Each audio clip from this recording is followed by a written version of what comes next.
British and American scientists are analyzing the secret long-range targeting mechanism of Russia's most advanced fighter jet, sources confirmed last night. And their findings could make a huge difference in how the West conducts air-to-air combat with both Russia and China. Ukrainian troops shot down the Sukhoi Su-35S using short-range missiles 2 weeks ago. Specialists with the Ukrainian Air Force were able to retrieve vital and hitherto classified elements from its burnt-out remains and informed British intelligence. The systems were transported to the government's Defence, Science and Technology Laboratory, DSTL, at Porton Down, in Wiltshire, where boffins, joined by 2 experts from the US Air Force, have spent the 10 days examining them.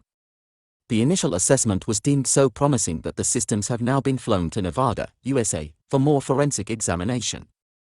Dubbed Flanker by NATO, the fighter jet was conducting a so-called suppression of enemy air defenses (SEAD) operation when it was unexpectedly shot down near Izium, some 75 miles from Kharkiv, in eastern Ukraine on April 3. Its pilot was captured after safely ejecting.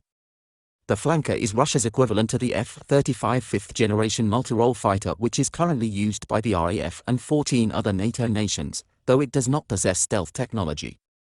And the prospect of NATO powers examining its sophisticated inner workings will cause consternation among Air Force chiefs in Russia, which operates 47 of them. It has also sent shockwaves in China, which, as Russia's biggest defense partner, now boasts the world's second-largest fleet, having signed a $2 billion deal for 24 of the fighters in 2015. Though the aircraft was heavily damaged, sources say enough remained of the targeting system for detailed analysis. This will be made easier by the discovery that the system, which, on paper, boasts the capability of spotting NATO's stealth aircraft 350 miles away, has many similarities to the F-35s, making it more easy to fully explore.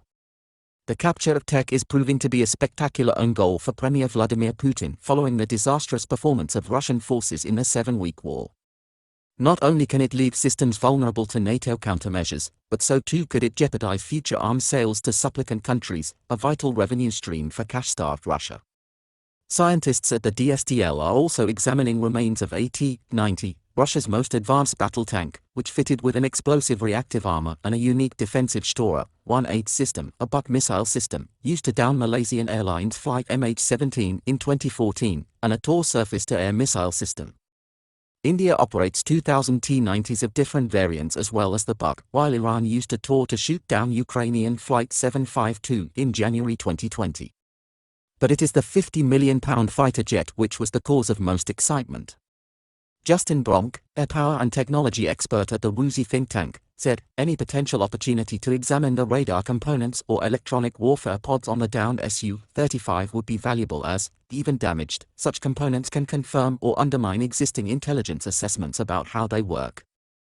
Professor Alessio Patolano of the Department of War Studies at King's College, London, said, while this war has been predominantly a land campaign which has focused on the least advanced and modernized elements of Russia's military, we need to remember that Russia still has capabilities that contain the technological edge of great interest to the West. The Su-35S isn't a simple drone, it is a sophisticated and very advanced piece of machinery which took decades to develop. Once its tech is stolen, it isn't easily fixable, and you can be sure that, depending on what the UK and US discover, Russia will be worried.